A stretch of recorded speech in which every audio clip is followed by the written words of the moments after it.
Hello YouTubers. Today's video is about the history of science. While science is rooted in other disciplines such as philosophy, this video will focus on the Christian roots of science. As always, I welcome your comments. Pagan views in the ancient world were fairly diverse, but astrology, divination, and belief in the practice of magic were very common. Astronomical events like solar and lunar eclipses were often attributed to the power of various gods. Overall, they saw a very chaotic universe. In contrast to the chaotic universe of the pagans, the early Christians saw an orderly universe that operated through laws created by God, and that if we know about the natural laws, then we can learn more about the one who created those laws. This understanding comes from Paul's letter to the Romans, and it's found in the first chapter. Christians don't believe in magic, astrology, or divination, obviously. The Bible condemns such practices. This doesn't mean that Christians ruled out supernatural events. However, Christians don't see supernatural events occurring often, and that when they happen, it's only through the power of God. To some in our modern world, this may seem like slicing hairs. It's actually an important distinction, particularly considering the world in which ancient Christians lived in. The distinction is important because in a world where many claim to practice magic, the Christian view was that those who claimed to have any magical powers or abilities were false. Christians realized that only God, or Satan, angels, demons, etc., had any supernatural power. It should be noted that several of the early Christian apologists spoke highly of Plato. They obviously criticized Plato's religious views, since Plato was pagan and believed in many gods. They were more critical of Plato's student, Aristotle, for slightly different reasons. Plato taught that the material world and the things in it were imperfect representations of forms in an immaterial world. That is, heaven, or as some modern scientists might say, another dimension. So, for example, trees on Earth are imperfect representations of perfect forms of trees in heaven. This is demonstrated through his allegory of a cave. In Plato's allegory, we are looking at shadows on the wall, and those shadows represent the material world. What's actually real is what's casting those shadows, and that reality comes from heaven, or as some may say, a different dimension. Now that might seem a little crazy. Aristotle seemed to think so too. Essentially, Aristotle taught that you don't need to look to another dimension or to heaven to explain the material world. So what needs to be understood is that it wasn't really Aristotle's method of observation or making predictions that is being criticized, as much as it was his theology. Christians felt that Aristotle's view left God out too much.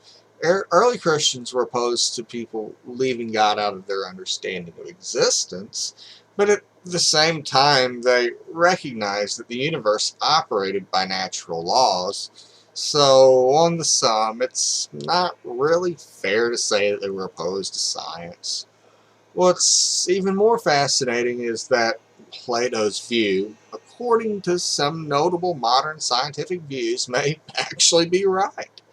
These views and their scientific backing will be examined in greater detail in an upcoming video. Of course, no one is right about everything. In that time, most Christians believed that the earth was approximately 6,000 years old. We shouldn't be so quick to criticize these early Christians, however. They lived in a world where there wasn't a lot of evidence for the age of the earth or the universe. It wasn't until the Dark Ages that science became repressed, though technology and Christian reform changed that. The printing press allowed the Bible to be printed in mass, providing easier access for the common man to own a copy of the Bible in his native language. One of the key reasons Isaac Newton's work became so influential was because he lived in Protestant England. Imagine if Newton had lived under the Inquisition and published the Principia. He might have been burned at the stake. Look at what happened to Bruno. And, of course, Galileo was arrested and forced to recant his views because he showed that the earth revolves around the sun. A note about Isaac Newton, because I think he exemplifies Christianity in some ways. Isaac Newton is known as one of the two world's greatest scientists, along with Einstein. But he actually devoted more of his time to the Bible than to science. In fact, Newton came up with his own prediction for the end of the world, so watch out in another 41 years. Isaac Newton's Principia changed the world because of its description of natural laws like gravity and motion. What's important to understand is how Christian this worldview is. It depicts remarkable order to the universe, which is operated by a series of laws, and that our livelihood is dependent on a number of finely tuned factors, such as how far the Earth is from the Sun. In the weight of that evidence, Newton saw a creator. This is essentially what Newton said in the first quote I've provided at the bottom. Einstein, several years later, called the cosmological constant that he came across his greatest blunder because he assumed a non-expanding universe. He added a cosmological constant to prevent his calculations from predicting a collapsing universe. Edwin Hubble shocked the world when he proved that the universe is expanding, actually. What most people thought was that this would make Einstein's cosmological constant irrelevant, but George Lemaitre, who developed the Big Bang Theory, predicted that scientists would one day prove a universe where the expansion rate of the universe is accelerating. How did Lemaitre come to such a conclusion? He simply took Einstein's equations at face value and assumed that the universe had a beginning.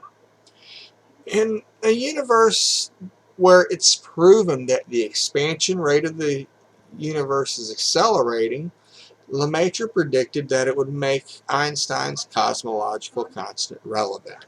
This is precisely the world we live in today.